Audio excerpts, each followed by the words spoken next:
Tonight on the gadget shelf, we have here the MX keys from Logitech. This is a gift from my wife, and I have been really pining for one of these from before, and we'll get to open one up right now. So as you can see, this is a Chinese box, because frankly the local import version costs way too much. Like, they cost the ones with the number keys higher than the mini, which makes a little bit of sense, but normal retailers sell the mini far more expensive than the one with the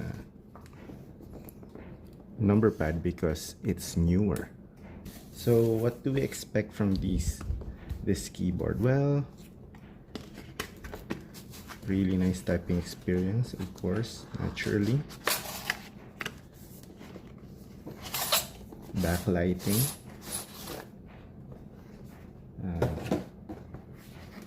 Some multi-device pairing, of course, we have that as well. And so upon opening, there's a unifying receiver here. It's not bolt. Charging cable, A to C. Does it come pre-charged?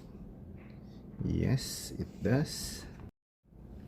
Okay, so I got the MX key set up on my computer now, and as you can see, it had stopped glowing. Yes, it's now connected to the PC.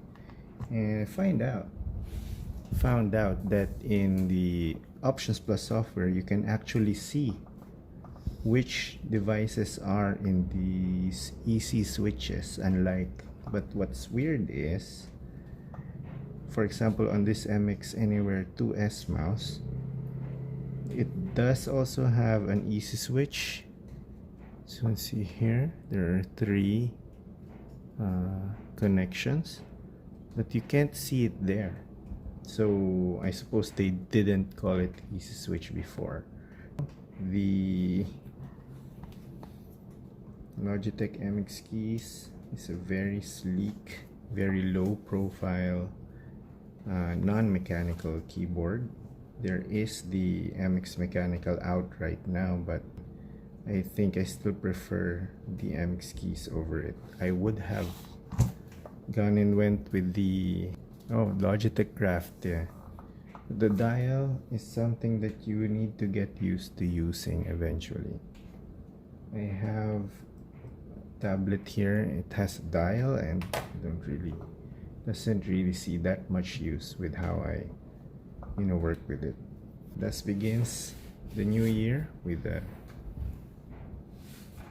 very new tool for better writing experience. That's it. I will see you guys again next time. Thank you for watching, and see you again. Bye bye.